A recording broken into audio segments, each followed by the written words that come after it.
Many ancient texts speak of supernatural beings representing the forces of good and evil. But not all of them fit neatly into such categories. For centuries, people across the Arabic world have told stories of mysterious entities, beings capable of bringing both fortune and suffering. And despite how old these tales are, modern reports suggest that even today, our world may still be haunted by what is known as the dread of the Djinn.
Welcome to Badtime Stories 2, where nightmares never sleep.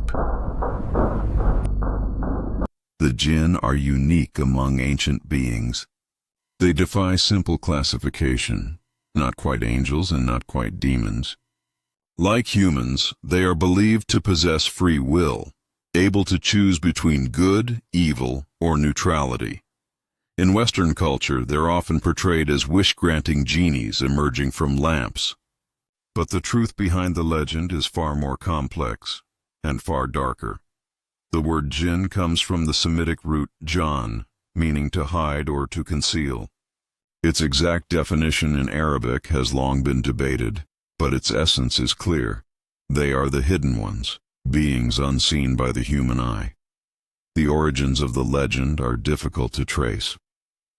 As cultures blended and Islam rose across the Middle East, stories of the Djinn evolved, but scholars agree that their roots stretch back thousands of years.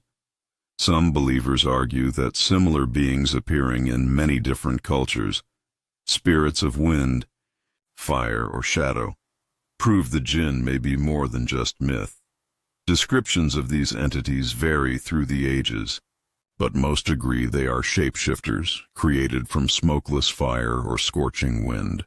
They can take human form, sometimes recognizable by their glowing eyes or an ethereal presence, or appear as animals like snakes or dogs.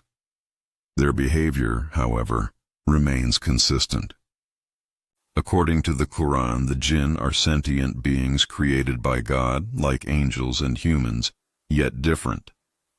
They can follow Allah or rebel against Him. They are capable of kindness or cruelty. Though they tend to avoid human contact, they sometimes become fixated on individuals, drawn by emotion, curiosity, or obsession. In rare cases, they influence lives, sometimes bringing good fortune, but more often pain and despair. Many people dismiss these ancient stories as superstition. But growing evidence, strange encounters, eerie shadows, unexplained phenomena, suggest these legends may hold more truth than we once believed.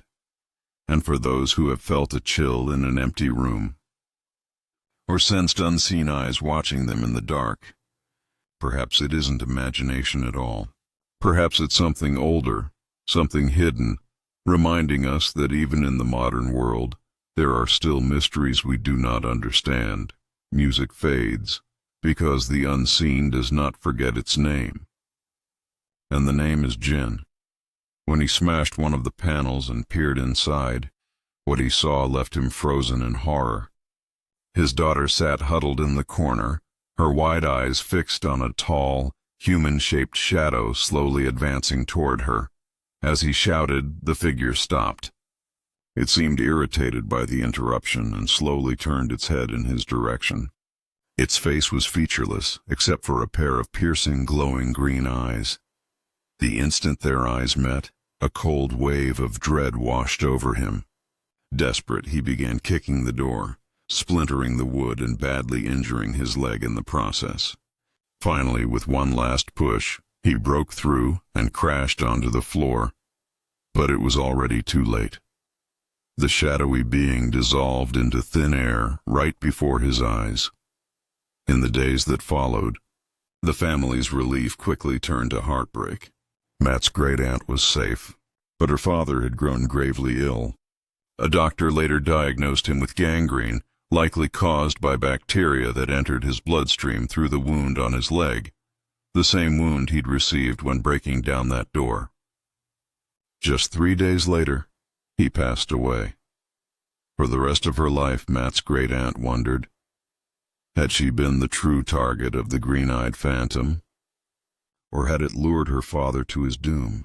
One evening in 2018, a young man named Ramey was driving home after a tense family gathering.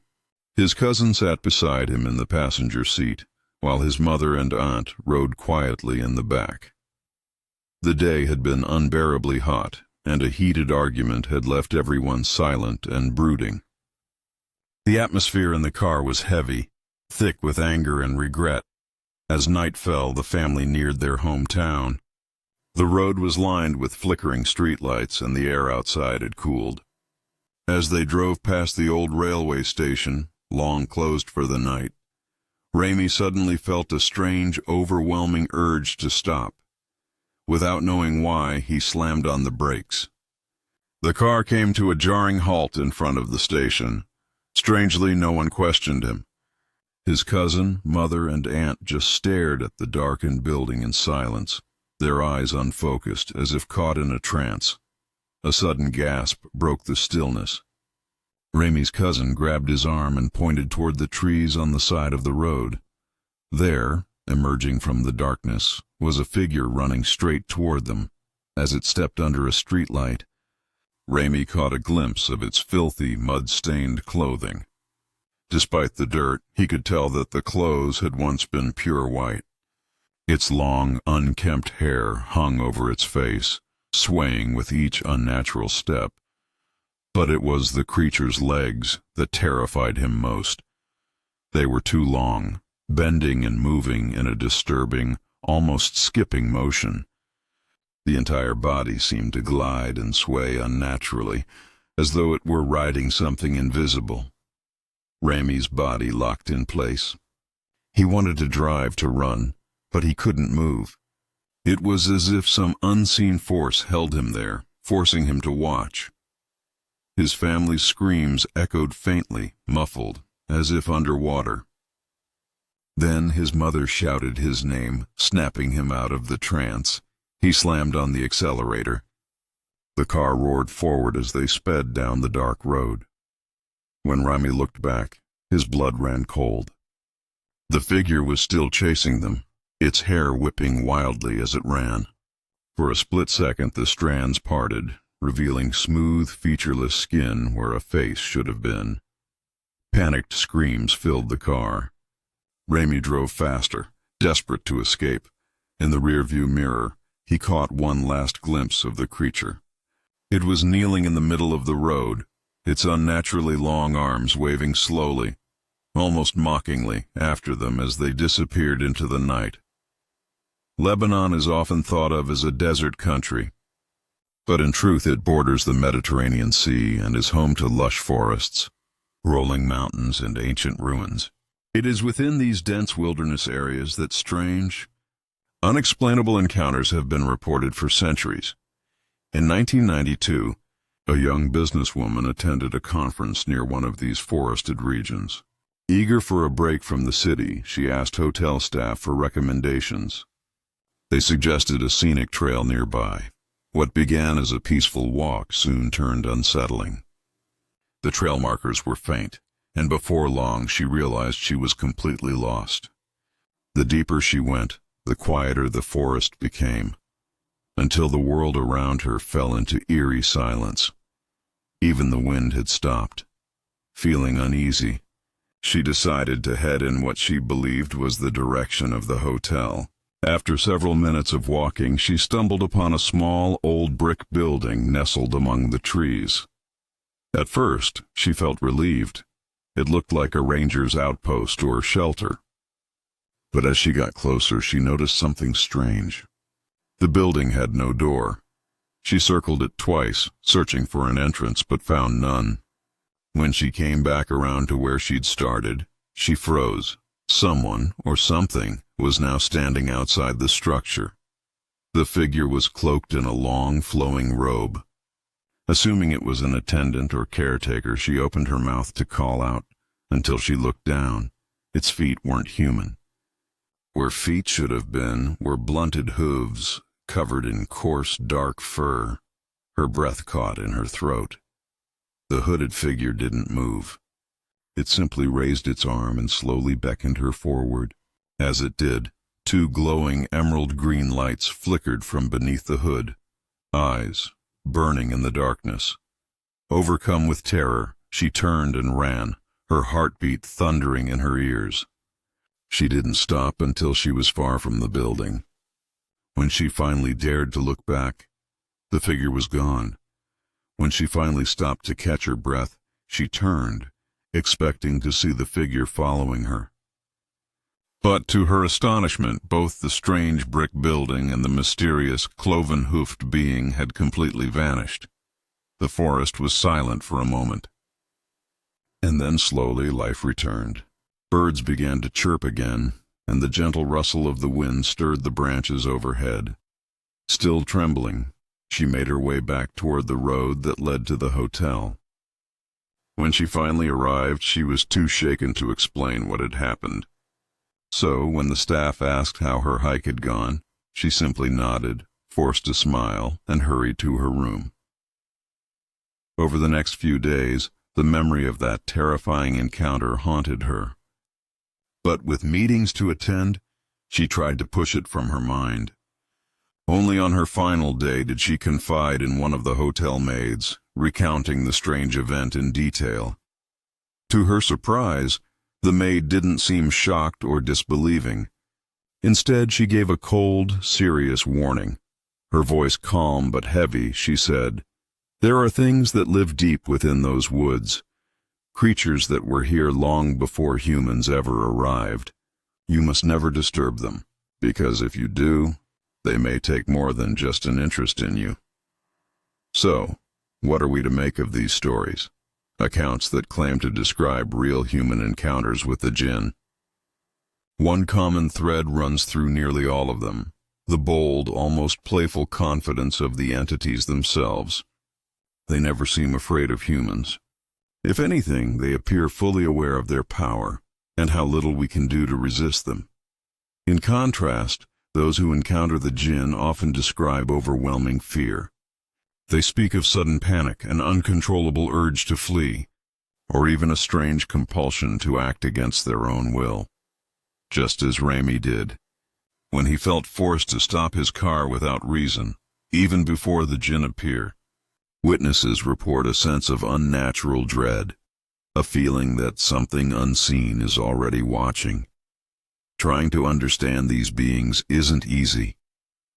Their nature seems to shift as often as the stories told about them. Western scholars have often compared the Djinn to the Fae of Celtic, Slavic, and Germanic folklore, spirits that range from gentle forest nymphs to mischievous tricksters, or even sinister creatures with glowing red or green eyes.